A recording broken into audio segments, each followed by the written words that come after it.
de dirigirnos a todos vosotros como los máximos representantes de esta, nuestra querida comisión.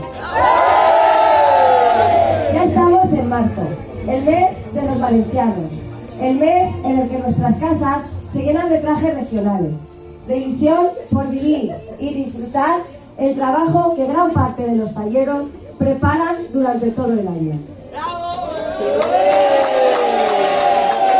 Es decir, toca recoger los frutos de dedicación y esfuerzo.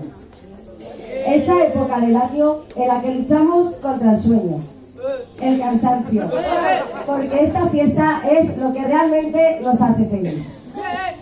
Estamos a tan solo 12 días para que nuestros monumentos empiecen a lucir en nuestra demarcación, para poder ver el gran trabajo que Sergio y Fer han preparado para todos nosotros, para hacer vibrar a todo el barrio con nuestras mascletas y poder perfumarlo de ese aroma tan esencial, la pólvora.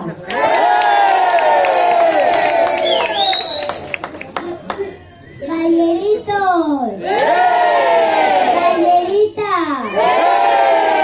Desde nuestro casal tengo el gran privilegio de estar hoy aquí junto a Pablo.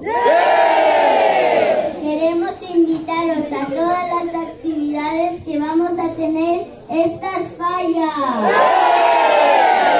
Que nuestras delegadas y delegados infantiles han preparado para todos nosotros y así pasar unas fallas inolvidables. Como bien dice Daniela, os invitamos a que compartáis junto con Pablo, Andrés y nosotras todos los actos de la Semana Fallera.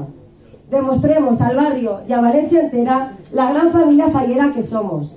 Rememos todos en la misma dirección y mostremos que en Ceramista 2 vamos todos a una.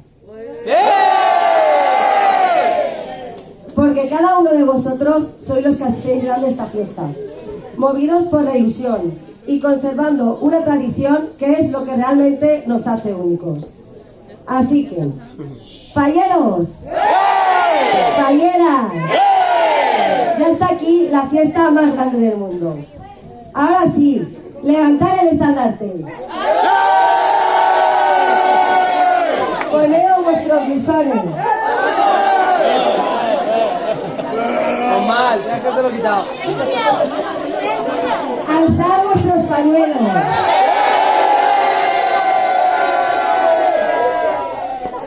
Y gritemos todos juntos.